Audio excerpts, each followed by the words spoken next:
Please do like share and subscribe, और कृपया करके इस चैनल को बढ़ाने के लिए आप इसको सब्सक्राइब कीजिए, साथ साथ अपने दोस्तों के बीच में भी इसको शेयर जरूर कीजिए। गुड इवनिंग फ्रेंड्स, आज की अपडेट कुछ इस प्रकार से है। चीन ने सऊदी अरब में अमेरिका को मात देने की पूरी तैयारी कर ली है। सऊदी अरब को अभी तक अमेरिका का पारंपरिक सहयोगी माना जाता था, लेकिन पिछले कुछ साल से वह चीन के साथ अपनी नज़दीकियों को लगातार बढ़ा रहा है। अब खबर है कि सऊदी अरब अपने देश में चीनी परमाणु ऊर्जा संयंत्र को स्थापित करने पर विचार कर रहा है। इसे एक ऐसा निर्णय माना जा रहा है जो अमेरिकी योजनाओं को पटरी से उतार सकता है। हाल में ही चीन की मध्यस्थता से सऊदी अरब और ईरान में दशकों बाद शांति समझौता हुआ है। इसके बाद से ही सऊदी में चीन की उपस्थिति अचानक बढ़ने लगी है। वॉल स्ट्रीट जर्नल ने शुक्रवार को बताया कि सऊदी अरब के प्रिंस मोहम्मद बिन सलमान जल्द ही चीनी परमाणु ऊर्जा संयंत्र बनाने की चीनी बोली पर अपना फैसला सुना सकते हैं। अखबार ने इस मामले से परिचित सऊदी अधिकारियों का हवाला देते हुए बताया कि CNNC के नाम से जानी जाने वाली सरकारी स्वामित्व वाली company China national nuclear Corp ने कतर और संयुक्त अरब अमीरात की सीमा के पास सऊदी अरब के पूर्वी प्रांत में एक परमाणु संयंत्र बनाने के लिए बोली लगाई है। चीन और सऊदी अरब दोनों के विदेश मंत्रालयों ने इस रिपोर्ट पर चुप्पी साध रखी है और कोई जवाब नहीं दिया है। सऊदी अरब ने पहले इजराइल के साथ अपने संभावित सामान्य समझौते के हिस्से के रूप में अपनी धरती पर एक नागरिक परमाणु कार्यक्रम स्थापित करने में अमेरिका की सहायता मांगी थी, लेकिन अमेरिकी अधिकारियों ने कहा कि वे परमाणु ऊर्जा प्रौद्योगिकी को केवल तभी शेयर करेंगे अगर यह समझौता यूरेनियम के संवर्धन या रिएक्टरों में बने प्लूटोनियम के रीप्रोसेसिंग को रोक सकता है। अमेरिका को डर है कि सऊदी अरब इन दोनों तकनीकों से परमाणु बम बना सकता है। अखबार ने कहा कि सऊदी अधिकारियों ने स्वीकार किया है कि चीन के साथ मुद्दे की खोज बाइडेन प्रशासन को अपने अप्रसार आवश्यकताओं पर समझौता करने के लिए प्रेरित करने का एक तरीका है। अखबार ने बताया कि सऊदी अधिकारियों ने कहा कि वे संयंत्र के रिएक्टरों के निर्माण और अमेरिकी परिचालन विशेषज्ञता को हासिल करने के लिए दक्षिण कोरियाई सरकारी कंपनी कोरिया इलेक्ट्रिक पावर को किराए पर लेना पसंद करेंगे। सऊदी अधिकारियों ने अभी तक अमेरिका के परमाणु अप्रसार वाले समझौते पर हस्ताक्षर करने या सहमति देने से इनकार किया है। रिपोर्ट में कहा गया कि सऊदी अधिकारियों ने कहा है कि अगर अमेरिका के साथ बातचीत विफल हो जाती है तो क्राउन प्रिंस मोहम्मद बिन सलमान जल्द ही चीनी कंपनी के साथ आगे बढ़ने के लिए तैयार हैं। अखबार ने चीन के विदेश मंत्रालय के हवाले से कहा कि चीन अंतर्राष्ट्रीय परमाणु अप्रसार नियमों का पालन करते हुए नागरिक परमाणु ऊर्जा में सऊदी अरब के साथ सहयोग करना जारी रखेगा। उधर इसराइल के ऊर्जा मंत्री ने इसराइल सऊदी संबंधों को घनिष्ठ बनाने के किसी भी अमेरिकी प्रयास के हिस्से के रूप में सऊदी अरब को नागरिक परमाणु कार्यक्रम में शामिल किए जाने के प्रस्ताव का विरोध किया है। इसराइल ने कहा कि उससे अपनी राष्ट्रीय सुरक्षा को प्रभावित करने वाले US सऊदी सौदे पर वाशिंगटन से परामर्श की उम्मीद है।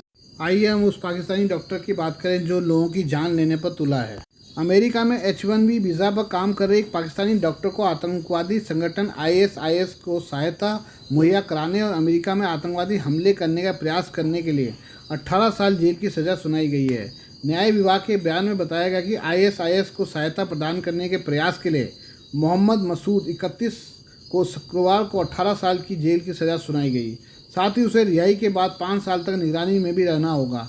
मसूद ने पिछले वर्ष अपना अपराध स्वीकार कर लिया था और वरिष्ठ न्यायाधीश पॉल एस मैग्नस के समक्ष उसे सज़ा सुनाई गई। अदालत के दस्तावेजों के अनुसार पाकिस्तान में मसूद एक लाइसेंस शुदा चिकित्सक था और H-1B वीज़ा के साथ मिनेसोटा के रोचेस्टर में एक मेडिकल क्लिनिक में अनुसंधान समन्वयक के रूप में कार्य करता था। मसूद ने जनवरी 2020 और मार्च 2020 के बीच एक आतंकवादी संगठन में शामिल होने के उद्देश्य से अपनी विदेश यात्रा को सुगम बनाने के लिए एक संदेश भेजने वाली एप्लीकेशन का उपयोग किया था। मसूद ने Islamic State of Iraq and al Sham में शामिल होने की अपनी इच्छा के बारे में कई बयान दिए और उसने आतंकवादी संगठन तथा उसके सरगना के प्रति अपनी निष्ठा भी जताई थी। मसूद ने अमेरिका में अकेले ही आतंकवादी हमले करना मंसूबा जाहिर किया था। अब इससे ये जग जाहिर हो जाता है कि आप चाहे कितने ही पढ़े लिखे हों, अगर आपका माइंड को रेडिकलाइज कर दिया जाए तो आप जो है दूसरे की जान लेने पे भी उतारू हो जाते हैं। आइए हम पाकिस्तान की दूसरी खबर के बारे में जानें। पाकिस्तान में सिखों, हिंदुओं और अन्य अल्पसंख्यक समुदायों पर अत्याचार की घटनाएं लगातार बढ़ती जा रही हैं। पाकिस्तान में जनरलवाला चर्च जलाने की घटनाओं के बाद अब रावलपिंडी में सिखों को धमकाया जा रहा है। पाकिस्तान में सिख समुदाय को मिल रही हालिया धमकियों के मद्देनज़र इस अल्पसंख्यक समूह की दुर्दशा एक बार फिर सुर्खियों में आ गई है। रावलपिंडी के गुरुद्वारों में रहने वाले सिखों वहां के कट्टरपंथियों की ओर से मुसलमान बनने के लिए पत्र भेजे जा रहे हैं। इन पत्रों के सिखों के 5वें तख्त श्री दमदमा साहिब के जत्थेदार ज्ञानी हरप्रीत सिंह ने कड़े शब्दों में निंदा की है। ज्ञानी हरप्रीत सिंह ने कहा कि 30-35 साल पहले अफगानिस्तान, काबुल और कंधार में 1.5 लाख सिख रहते थे, लेकिन वहाँ का माहौल इतना ज़्यादा बिगड़ गया कि सिखों को टारगेट किलिंग की गई, जिसके बाद सिख परिवारों ने अफगानिस्तान छोड़ दिया। वहाँ करीब 5 या 6 परिवार ही बचे हैं। ज्ञानी हरप्रीत सिंह ने कहा कि पेशावर से आकर पंजाब में बसने वाले सिखों की हाल ही में धमकी भरे पत्र मिले हैं। ज्ञानी हरप्रीत सिंह ने कहा कि सिखों से कहा गया कि या तो मुस्लिम बन जाएं या पाकिस्तान छोड़ दें। ज्ञानी हरप्रीत सिंह ने कहा कि पाकिस्तानी सरकार को सिखों की जान माल की रक्षा करनी चाहिए। उन्होंने कहा कि भारत सरकार को इसमें हस्तक्षेप करना चाहिए। ज्ञानी हरप्रीत सिंह ने कहा कि इसमें बुजुर्गों, कारोबारियों और बच्चों में दहशत का माहौल है। धमकी भरे पत्रों के माध्यम से सिखों का परेशान किया जा रहा है। उन्होंने पाकिस्तानी सरकार से इन शरारती तत्वों को गिरफ्तार करने की अपील करते हुए कहा कि इस तरह के पत्रों से दुनिया भर के सिखों में रोष है। पाकिस्तान में चल रहा धमकी भरे पत्र भेजने का चलन बेहद दुर्भाग्यपूर्ण है और इसे पाकिस्तान सरकार को बंद करवाना चाहिए। पूर्व जत्थेदार ज्ञानी हरप्रीत सिंह ने कहा कि दुख की बात है कि पाकिस्तान के सिख लगातार डर के साए में रह रहे हैं। उन्हें बार बार उत्पीड़न और निशाना बनाया जा रहा है। आइए हम एक मेधावी बच्चे के बारे में बात करें। जिस उम्र में बच्चे खेलकूद के लिए बहाने खोजते हैं, उस उम्र में 7वीं के छात्र आशीष अग्रवाल ने कंप्यूटर कोडिंग को ही खेल बना लिया है। कोरोना काल में जब सब कुछ थम गया था, तब उसकी उंगलियों ने कंप्यूटर कीबोर्ड पर ऐसी रफ्तार पकड़ी कि प्रोग्रामिंग की भाषा पर अच्छी पकड़ बन गई। मात्र 2 वर्ष में ही जावा, विजुअल ब्लॉक, पाइथन व सी समेत कोडिंग की विभिन्न भाषाओं की समझ के चलते बड़ा कारनामा कर दिखाया। कोडिंग से जुड़ी हर समस्या का हल उसके पास है। प्रोग्रामिंग लैंग्वेज पर 5 किताबें लिखी हैं जो ऑनलाइन उपलब्ध हैं। मात्र 11 साल के आशीष की यह मेधा हर किसी को चौंका रही है। महावीरगंज निवासी आशीष किसी परिपक्व प्रोग्रामर से कम नहीं है। ऐसी वेबसाइट जो कोडिंग में कमी के कारण हैक हो सकती है, उनकी पहचान कर समाधान बता देते हैं। नौरंगी लाल राजकीय इंटर कॉलेज में 7वीं कक्षा में पढ़ते हैं। पिता प्रशांत अग्रवाल वो जीएसटी के अधिवक्ता हैं। वे बताते हैं कि प्रोग्रामिंग में 3 साल पहले आशीष की रुचि जरूर थी, लेकिन जानकारी अधिक नहीं थी। वर्ष 2020 में कोरोना काल में स्कूल बंद हुए तो आशीष ने समय बिताने के लिए लैपटॉप पर गेम खेलना शुरू किया। फिर विभिन्न वेबसाइटों वीडियो से प्रोग्रामिंग की तरीके समझने लगा। एक दिन हमारे परिचित कवि गोविंद गुप्त घर आए। उन्होंने अपनी डिजिटल बुक ऑनलाइन प्लेटफॉर्म पर अपलोड करने पर चर्चा की तो आशीष ने यह कर चौंका दिया कि ये काम तो मैं ही कर दूंगा। उसने यह कर भी दिया। आयकर रिटर्न भरना था। विभागीय वेबसाइट पर ऑप्शन डिसेबल आ रहा था। आशीष ने कोडिंग के जरिए उस अनडिसेबल कर दिया। वह ईमेल भेजने व जीएसटी संबंधी कई तरह के काम में मेरा सहयोग करने लगा। आशीष का अधिकांश समय कंप्यूटर पर बीतता है। आशीष ने 2 किताब पाइथन और 2 माइक्रोसॉफ्ट वर्ड व 1 किताब जीमेल के बारे में लिखी है। कई कंप्यूटर गेम विद्यालयों की वेबसाइट भी बनाई है। ऑनलाइन वोटिंग ऐप पर काम कर रहे हैं। फराटेदार अंग्रेजी बोलते हैं। लोग दुलार से उन्हें कंप्यूटर बॉय पुकारने लगे हैं। माँ रेखा गुप्ता पीएचडी हैं। छोटी बहन साम्या की रुचि कला में है। रेखा ने बताया कि आशीष का सपना इंडियन इंजीनियरिंग सर्विस में जाने का है। उसकी समझ को परखने के लिए एएमयू से कंप्यूटर साइंस के विशेषज्ञ को आमंत्रित किया है। एएमयू के कंप्यूटर साइंस विभाग के पूर्व शिक्षक मोहम्मद साजिद अनवर ने बच्चे की मेहनत और समझ की तारीफ की है। उनका कहना है कि एक्सपर्ट टीम को ज्ञान परखना चाहिए। मलखान सिंह जिला चिकित्सालय की क्लिनिकल साइकोलॉजी पूजा कुलसे बताती हैं कि यदि 10-11 वर्ष की आयु में कंप्यूटर प्रोग्रामिंग कोडिंग की अच्छी समझ है तो निश्चित रूप से बच्चे का आईक्यू बुद्धि लेवल सामान्य से अधिक है। सकारात्मक सोच, एकाग्रता और गंभीर होकर किसी काम को करने की लगन पैदा हो जाता है। अप्रत्याशित ज्ञान अर्जन हो जाता है।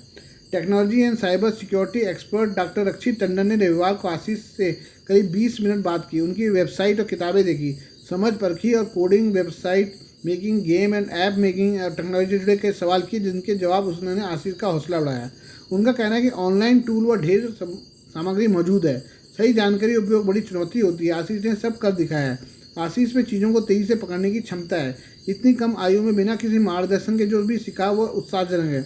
अब एक अच्छे गुरु की जरूरत है। सही मार्गदर्शन मिले तो कक्षा 10 तक की यह बच्चा कमाल करके दिखा सकता है। यह मिस्र के देश की ओर चले। मिस्र में रविवार से शुरू हुए 21 दिवसीय बहुपक्षीय युद्धाभ्यास में भारतीय वायुसेना के 5 MiG-29 लड़ाकू विमान, 6 परिवहन विमान और इसके विशेष बल के कर्मियों का एक समूह भाग ले रहा है। अधिकारियों ने बताया कि यह द्विवार्षिक त्रिसेवा अभ्यास ब्राइट स्टार काहिरा एयरबेस में हो रहा है। इसमें मेजबान देश एवं भारत के अलावा अमेरिका, सऊदी अरब, यूनान तथा कतर की सेनाएं भाग ले रही हैं। भारतीय वायुसेना इस अभ्यास में पहली बार भाग ले रही है। वायुसेना ने कहा है कि वायुसेना दल में 5 MiG-29, 2 IL-78, 2 C-130 और 2 C-17 विमान शामिल हैं। भारतीय वायुसेना के गरुड़ विशेष बल के कर्मियों के अलावा नंबर 28, 77, 78 और 81 स्क्वाड्रन के कर्मी भी इस अभ्यास में भाग लेंगे। भारतीय थल सेना के लगभग 150 जवान भी भारतीय दल का हिस्सा हैं। वायुसेना ने एक बयान में कहा कि इसका मकसद संयुक्त अभियान की योजना एवं क्रियान्वयन का अभ्यास करना है। इसमें कहा गया कि इस तरह के अभ्यास सीमाओं के पार संबंध बनाने के अलावा भागीदार देशों के बीच रणनीतिक संबंधों को मजबूत करने में भी मदद करते हैं। वायुसेना ने बयान में कहा कि भारत और मिस्र के बीच असाधारण संबंध और गहरा सहयोग है, तो दोनों ने 1960 के दशक में एरो इंजन और विमान का संयुक्त रूप से विकास किया था और मिस्र के पायलटों को भारतीय समकक्षों ने प्रशिक्षण दिया था। मिस्र के राष्ट्रपति अब्देल फतेह अल सीसी की भारत यात्रा के दौरान दोनों देशों के बीच संबंध और मजबूत होकर रणनीतिक साझेदारी के स्तर पर पहुंच गए हैं। प्रधानमंत्री नरेंद्र मोदी ने जून में मिस्र की यात्रा की थी और इस दौरान दोनों पक्षों ने अपने समग्र रणनीतिक साझेदारी को मजबूत करने के संकल्प की पुष्टि की थी। भारत और मिस्र के बीच रक्षा में रणनीतिक सहयोग पिछले कुछ वर्षों में बढ़ा है। दोनों देशों की सेनाओं ने इस साल जनवरी में पहला संयुक्त अभ्यास किया था। मिस्र भारत से तेजस हल्के लड़ाकू विमान, रडार, सैन्य हेलीकॉप्टर तथा अन्य सैन्य उपकरण खरीदने में पहले से ही रुचि दिखा चुका है। वायुसेना ने 3 सुकोई 30 MKI विमान और 2 C-17 परिवहन विमानों के साथ पिछले साल जुलाई में मिस्र में 1 महीने तक चले सामरिक नेतृत्व कार्यक्रम में भाग लिया था। रक्षा मंत्री राजनाथ सिंह ने पिछले साल सितंबर में मिस्र की 3 दिवसीय यात्रा की थी।